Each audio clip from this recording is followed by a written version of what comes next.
TV que nous ouvrons par cette rocambolesque histoire d'un être humain contenu dans une boîte de mayonnaise de 250 ml, s'il vous plaît. Cette découverte hors du commun et de la normale a été faite au quartier Kounou. L'événement a drainé des foules et surtout a fait couler beaucoup d'encre et de salive. Suivons ce reportage. Un homme contenu dans une boîte de mayonnaise, petit modèle au quartier Kounou. La nouvelle a circulé comme une traînée de poudre. En un temps record, le marché de Kounou est pris d'assaut par une foule de curieux surexcités. Également bien attentifs à cette histoire rocambolesque, digne des contes de Mille et une nuits, les Asiatiques venus voir de leurs propres yeux ce qu'ils ont entendu. Un homme aux formes matures, mais miniaturisé, baigne dans un liquide contenu dans une boîte de mayonnaise. La plus petite, s'il vous plaît. À la grande stupéfaction de tous, la découverte extraordinaire a trempé les populations dans une vive émotion. Face à cette situation, chacun y va de son analyse.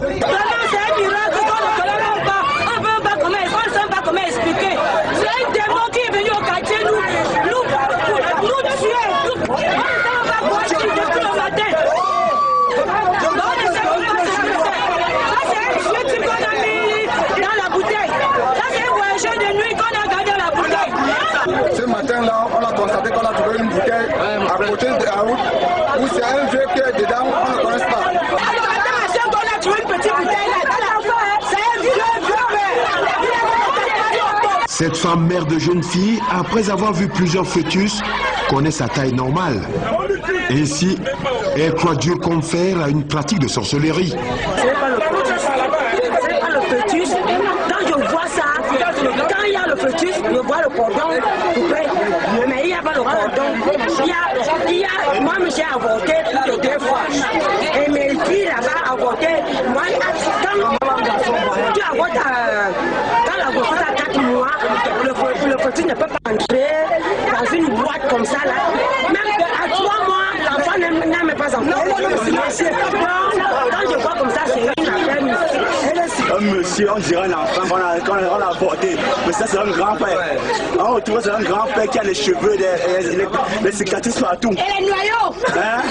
On voit cette fois. Un père qui est dans une boîte. Le boîte, il est tout nu. Qu'on a on a voulu brûler. La police est venue prendre. Là, on va brûler. Les populations avaient un seul objectif, brûler le contenu de la boîte pour être sûr que le sorcier entre guillemets est détruit éternellement. Mais hélas, le chef du quartier dans l'exercice de ses fonctions a fait appel au commissariat de la zone, celui du 14e arrondissement. Sortir cette boîte du quartier pour le commissariat n'aura pas été chose aisée pour ces policiers face à l'hostilité de la foule.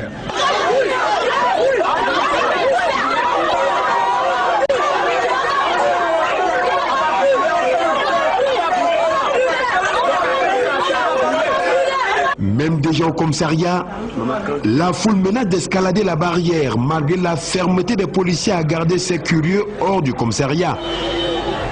Il est à relever que personne ne sait qui est dans la boîte et qui l'y a logé.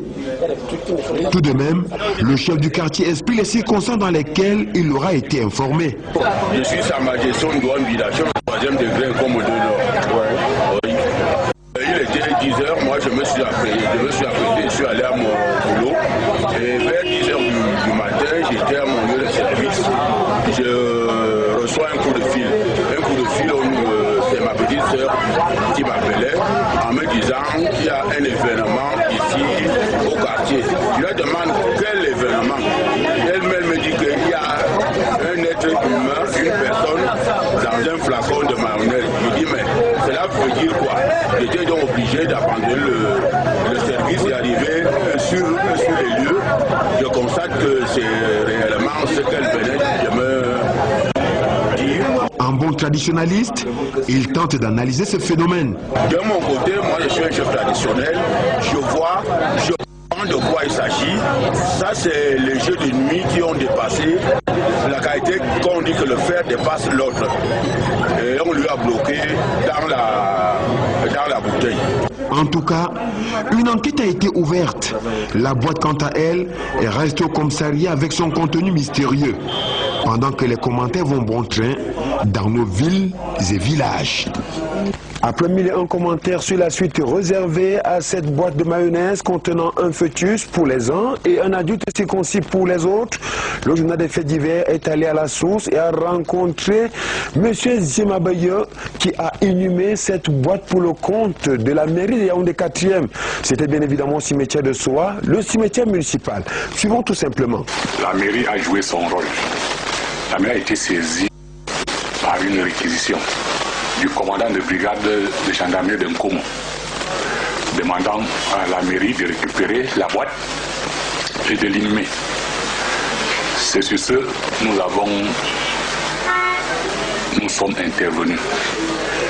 Il arrive donc qu'arrivé sur le terrain, nous trouvons que la boîte avait été récupérée par le commissariat du 14e arrondissement. De là, nous leur présentons la réquisition du commandant de brigade. Ils estiment donc que comme la brigade avait déjà engagé les enquêtes, il vaut mieux que celle qui continue à faire ces enquêtes. C'est ainsi que nous déportons donc en Nkomo, en compagnie du premier adjoint au commissaire. De Nkomo, le commandant appelle monsieur le procureur de la République, le tribunal des Kounou, qui nous demande de lui apporter la boîte en question. Arrivé donc au tribunal, il dit que c'est pour ce fœtus qu'on m'appelle de tous les coins de la République. Il nous demande donc d'aller inhumer. C'est là où j'ai pris la route du cimetière municipal de Ngoulmeko, où la boîte a été inhumée ce même jour, dans le 2, je crois, oui, le 2 juin.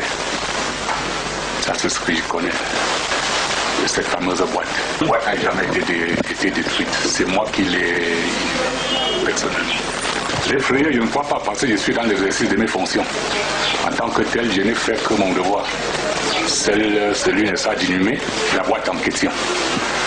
Nous avons l'habitude d'inhumer les corps abandonnés. Et ça s'est fait, comme je vous le disais tantôt, sur réquisition. Le médecin d'abord a parlé de ça du fœtus, le procureur a parlé de ça du fœtus. Je ne saurais parler d'autre chose. Disons qu'avec tout ce qui s'est passé, tout ce qui s'est dit autour de ça, de cette boîte, les gens ont eu cette frayeur, personne n'a voulu toucher à cette boîte. J'avoue que même chez le palais de justice, le procureur est venu nous recevoir dans son secrétariat.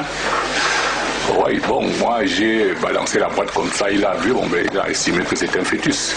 Donc, nous sommes partis. J'ai dit même mes camarades, mes collègues, ceux-là qui sont même habitués à ce genre de choses, d'inhumation, personne n'a eu le courage de toucher à cette boîte.